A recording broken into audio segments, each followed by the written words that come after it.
आज मैं आपको कार्तिक मास कथा का 27वां अध्याय सुनाऊंगा। तो चलिए गणपति जी का नाम लेके वीडियो को करते हैं स्टार्ट। श्री गणेशाय नमः। 27वां अध्याय।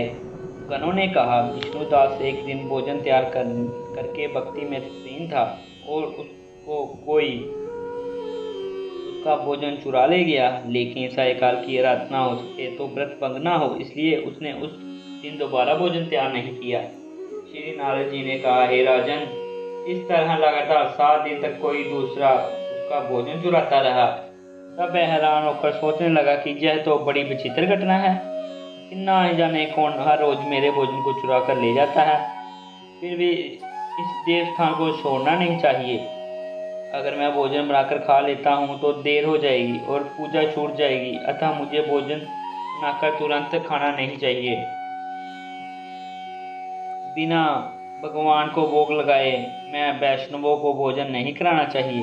अगर 7 दिन बिन भोजन के बीत गए तो आज का एक दिन और सही।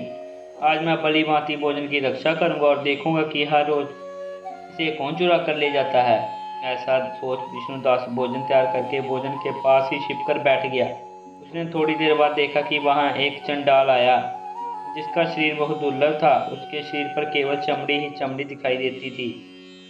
जब वह चंडाल भोजन चुरा कर चला गया तो विष्णुदास ने पुकारा, हे भाई, यह रूखा भोजन ले जाकर क्या करोगे? घी तो लेते जाओ।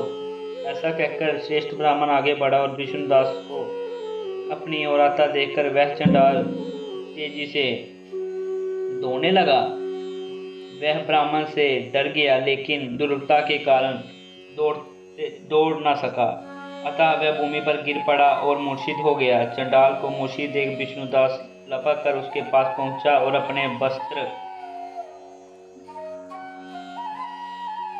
से उस पर हवा करने लगा। और इसके बाद उसने जो कुछ देखा उसे देखकर वह आश्चर्यचकित रह गया। उसने देखा कि उसे सम्मुख शंख, चक्र, गदा, पदा, पीतांबरी, चतुर्भुज आदि के फूलों के समान क्रांति वाले छाती में कुसुम माला से सुशोभित साक्षात श्री भगवान विष्णु खड़े हैं। भगवान का दर्शन करके शास्त्री भाव से मुक्त व श्रेष्ठ ब्राह्मण उनकी स्तुति तथा प्रणाम कुछ कह न सका। वहीं पर सब इंद्र आदि देवताओं भी उपस्थित हो गए और गंधर्व तथा अप्सराएं आकर गीत गान करने लगी तथा नृत्य करने लगी।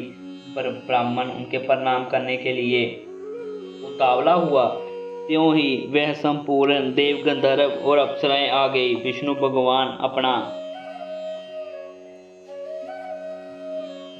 स्वरूप ब्राह्मणों को प्रकट करके उनका आलिंगन किया और दिव्य समान बैठा कर उसे बैकुंठ ले गए।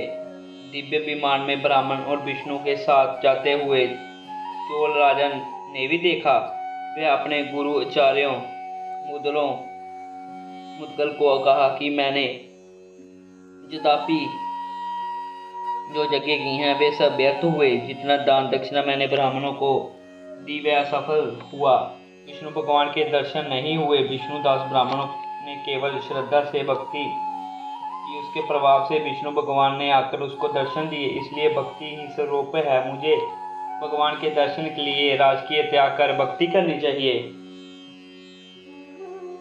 राजा के कोई पुत्र ना होने के कारण उसने अपने भांजे को राजगद्दी का अधिकारी बना दिया और आप विष्णु भगवान की भक्ति करने लगा। बहुत काल तक भक्ति करने के बाद भगवान विष्णु ने दर्शन नहीं दिए तो वह अग्निकुंड में कूद पड़ा। अग्नि में प्रकट होकर विष्णु भगवान ने राजा को गोदी में उठा लिया और कहा कि मैं तेरे त्याग और भक्ति से बहुत प्रसन्न हूँ। आप आलिंगन कर उसको दिव्य विमान में अपने सर बैठाकर बैकुंठ में ले गए।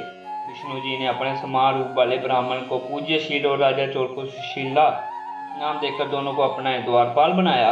इसी के साथ हमारा 27वां अध्याय समाप्त होता है। तो मिलते हैं 28वें अध्याय में।